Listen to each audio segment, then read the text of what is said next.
Assalamualaikum warahmatullahi wabarakatuh. Perkenalkan, nama saya Nurholila. Dan saya Nur Rizkiatul Hasanah. Di sini kami akan menerangkan sedikit tentang lampiran dalam teknik penulisan ilmiah.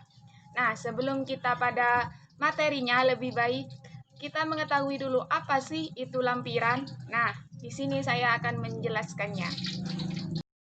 Lampiran merupakan bahan yang mendukung penulisan, tetapi tidak dicantumkan dalam bagian isi, atau bisa kita sebut dengan dokumen tambahan dalam penulisan teknik karya ilmiah. Penjelasan mengenai adanya lampiran yang dimasukkan dalam teks itu karena beberapa hal. Di antaranya, yang pertama ialah merupakan data dasar. Data dasar yang masih asli tidak perlu dicantumkan seluruhnya pada teks bagian isi. Karena untuk memudahkan pembaca dalam memahami data tersebut. Data dasar ini kita tidak perlu memasukkan seluruhnya kepada bagian isi. Karena untuk memudahkan para pembaca dalam memahami data. Jadi, data dasar ini kita letakkan pada lampiran karena masih berkaitan erat dengan isi pembahasan pada karya ilmiah. Kedua adalah tabulasi. Hasil tabulasi dari analisis data apabila dicantumkan seluruhnya pada bagian pembahasan itu akan terdapat banyak sekali informasi yang tidak berkaitan dengan isi pembahasan. Untuk tidak dapat mengganggu isi pembahasan, jadi tabulasi ini diletakkan pada lampiran. Ketiga adalah kutipan panjang. Kutipan langsung ataupun tidak langsung yang digunakan dalam teks, ada kalanya kita itu tidak perlu memasukkan seluruhnya kepada pembahasan karena terlalu panjang.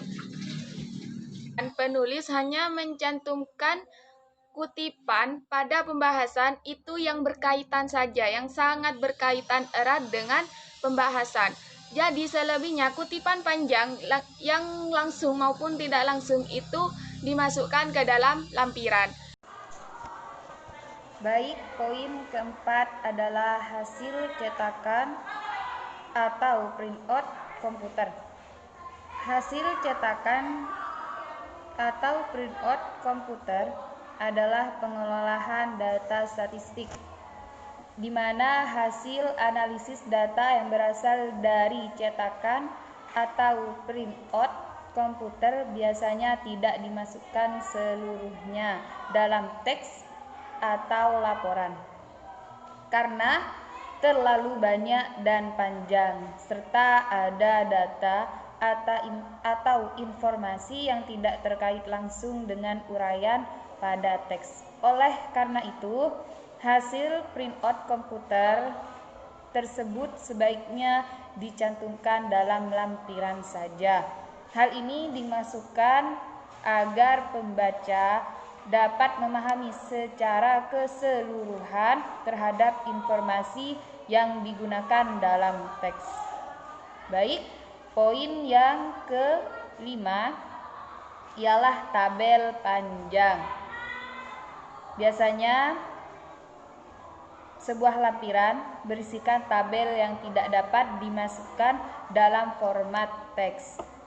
Ada kalanya tabel yang digunakan pada teks tidak dapat dimasukkan seluruhnya karena formatnya agak berbeda dengan format pada teks.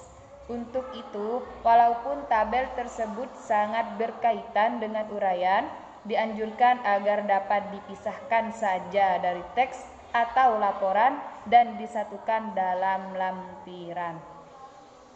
Oke, yang poin ke-6 ialah memuat dokumen pendukung.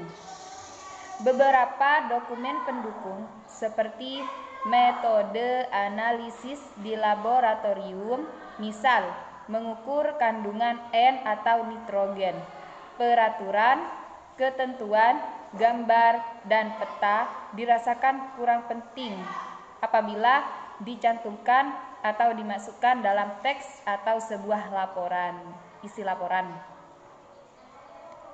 Namun, hal itu akan sangat membantu dan mendukung kita dalam menelaah lebih lanjut isi uraian pada teks.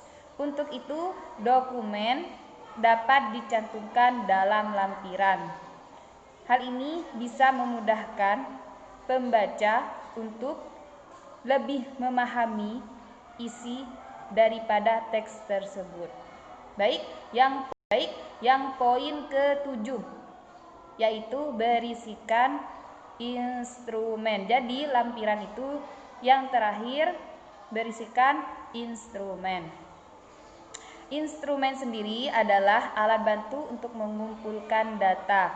Dengan memahami instrumen, pembaca akan dapat lebih jelas mengetahui cara berpikir penulis dalam menjabarkan konsep dan merinci data yang diperlukan, serta sekaligus mengevaluasi jenis data yang diperlukan penulis. Cukup itu yang dapat dijelaskan oleh saya tentang sebuah lampiran. Sekian dari kami. Wassalamualaikum warahmatullahi wabarakatuh.